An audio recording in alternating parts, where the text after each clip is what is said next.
And it's not necessarily to your detriment, but I can't save the world, right? I can save the world if it requires me doing this, fine. There's certain things that I do have to sacrifice in order to be able to do this. I have other things that I do in my life.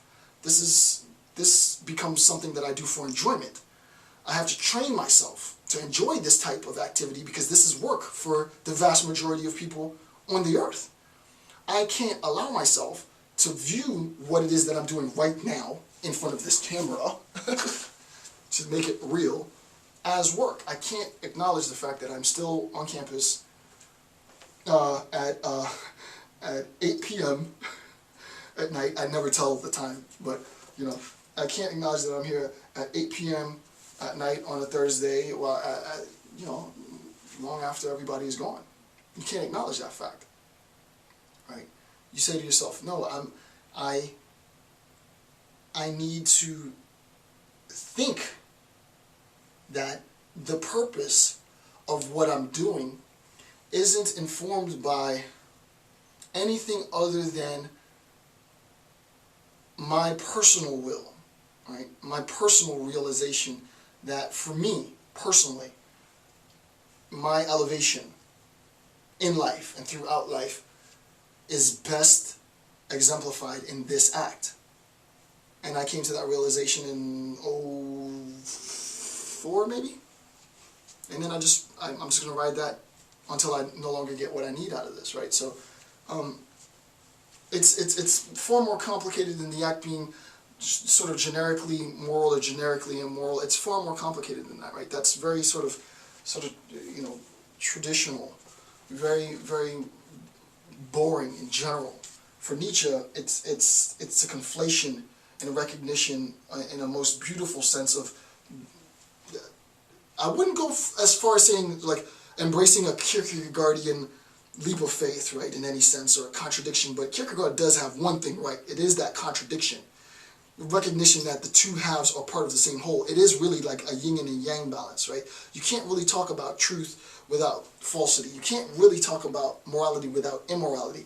And then you realize that it really just becomes a game of semantics of what we're calling the terms, because for all practical purposes, right, this act or these acts that we're doing, regardless of how you look at it, Nietzsche says, it's not in the act itself. A grasp of a knife, a jab of the arm, it's not in the act itself. It's not about the mother bashing the baby's head. It has to be, that act has to be, those events have to be contextualized within a broader historical narrative.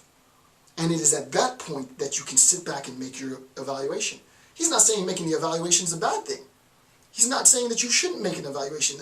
That's by far the biggest misconception of Nietzsche. What he's saying is that the evaluation comes externally from the perceiver onto the event, not internally outside. It is not something that is radiated or emitted from the event itself. He denies that, and I just think that's a beautiful thing. Last point, 273. But don't worry, I love that, but don't worry, for one needs a great deal of morality to be immoral. In this subtle way, I will speak in a parable. A psychologist interested in a disease and an invalid who claim to be cured of it do have identical interests. A psychologist interested in a disease, disorder, whatever it might be, and the invalid who wants to be cured of it have identical interests.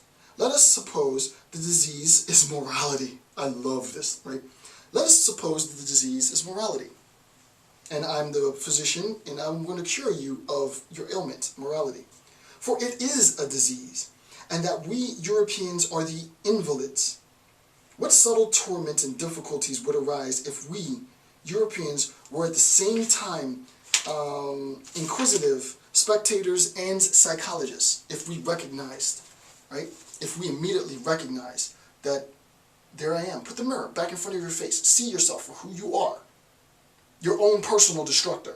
Your own personal source of destruction, right? Would we then realize to be free of morality? Would we want to be? Quite apart from the question whether we could be cured. Cured of what? Cured of morality. What is he saying there? The parable, I think it's a very profound parable, is there is no physician without disease. The physician exists because of disease. For me, a conflict resolutionist, I lose my employment the day there is peace on earth, right? I'm a realist. I don't necessarily believe in a utopic state of affairs, but what people have to recognize is, as a conflict resolutionist, I am employed. I find my skills, I hone my talents because of conflict. Granted, I'm directed towards, at all times, resolving conflict, but the hypothetical state of affairs in which conflict no longer exists, I am identified as a conflict resolution. I really am, right? I'm a philosopher, but I didn't know at the time what the word was, but my philosophy was always directed towards sort of resolving conflict and issues and figuring out complex bits of data, obviously from all the logic and stuff. But the day that there's peace on earth, I lose who it is that I am. I just threw a video up on Soldier Boy, right? And I dissed Soldier Boy, you know, and I'm not going to go off on a tangent. I basically feel this the lecture now, so I can just take a quick second and contextualize this stuff. Soldier Boy goes out there, he disses the troops, fuck the FBI, fuck the army troops, right? He doesn't recognize, right? He doesn't, and now I get to tie and I'm like Dr. Campbell now, officially. So I'm really going to talk proper, but Soldier Boy doesn't recognize that to be a soldier, the label soldier, is an identification of identity. I am a soldier. What I do is fight in war.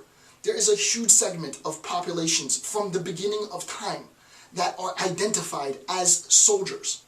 Regardless of who they are told or how they're instructed or what manner of method they're given to kill the other party, the fact is soldiers, by definition, are only viable insofar as they are perpetually training or engaged in preparing or thinking or contemplating about battle.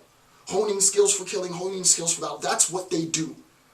So to diss the soldier, not any particular soldier, any branch of soldiers, to diss the soldier is to completely fail to recognize that a whole group of society from the beginning of time comes to know who they are with the same amount of personal excellence that I take to try and achieve to become the best virtual educator on the planet.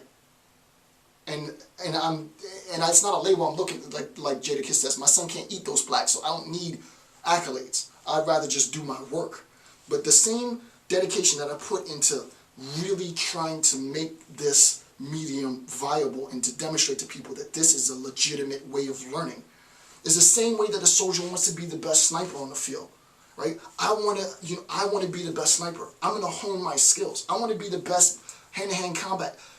That's how they identify themselves. That's how they become who it is that they are.